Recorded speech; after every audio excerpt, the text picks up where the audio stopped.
Hi සුබ දවසක් ඔයාලා හැමෝටම. අපි අද හදමුද කොච්චි දාලා සැරට කරවල බැදුමක්. එහෙනම් එන්නකෝ.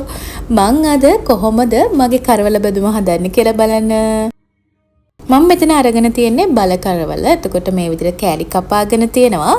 මම මේක තෙල් දාන්න මෙතන සූදානම් කරගෙන තිනවා බීලෝනෝ, අමු මිරිස්, තක්කාලි රම්පේ වගේම මම නයි කොච්චි කරල් දෙකක් කපාගෙන තියෙනවා. ඒකෙන් තමයි ඉතින් කරවල බැදුමට ගොඩාක් ලොකු රසයක් එකතු වෙන්නේ. හරි. ඊට පස්සේ මම කරන්නේ මේක හදාගන්න භාජනේ ලිපුඩින් තියලා රත් වුණාට පස්සේ තෙල් ටිකක් දාගන්නවා. තෙල් ටික දාගෙන ඉතින් අපි හැමෝම දන්න විදිහට අපේ කරවල කෑලි ටික හොඳට මේ තෙල් එකේ බැද ගන්න ඕනේ. මේ විදිහට අපි සැරින් සැරේ මේක කලවම් කරමින් හොඳට බැද ගන්නවා. බැදගත්තට පස්සේ තමයි දැන් මම කරන්නේ කපාගත්ත ලුණු අමුමිරිස් කොච්චි ටික මේකට දානවා. දාලා ඊළඟට මේක උඩින් මම දාගන්නවා කෑලි මිරිස් ටික. ඊට පස්සේ මේ ටික ඔක්කොම හොඳට කලවම් කරනවා. කලවම් කරලා වතුර චුට්ටකුත් එකතු කරලා තමයි මම මේක වහලා තියන්නේ.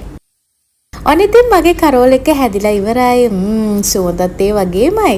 මේ තියෙන්නේ මගේ කරවල බැදුම. මේක හරිම රහයි. නයි කොච්චි දැම්මහම ඉතින් කියන්න දෙයක් නැහැනේ. ගොඩක් රසයි.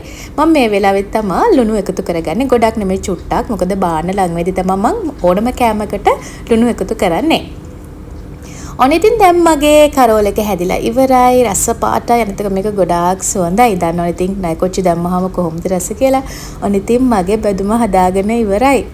මේකත් එක්ක සම්බොල ටිකකුයි සුදු බත් ටිකකුයි කන්න තියනවා නම් ඉතින් කියලා වැඩක් නැහැ. ඔන්න ඉතින් මේ වීඩියෝ එක හොඳයි කියලා හිතනවා නම් ලයික් එකක් දාන්න. ඔයාලට පුළුවන් මාව සබ්ස්ක්‍රයිබ් කරලා බෙල් අයිකන ක්ලික් කරලා තියාගත්තොත් මේ වගේම සිංහල ක්‍රමයට අපේ හදන කෑම කොහොමද මං හදන්නේ කියලා බලන්න. එහෙනම් ගිහින් එන්න. ඔයාලා හැමෝටම සුබ දවසක්.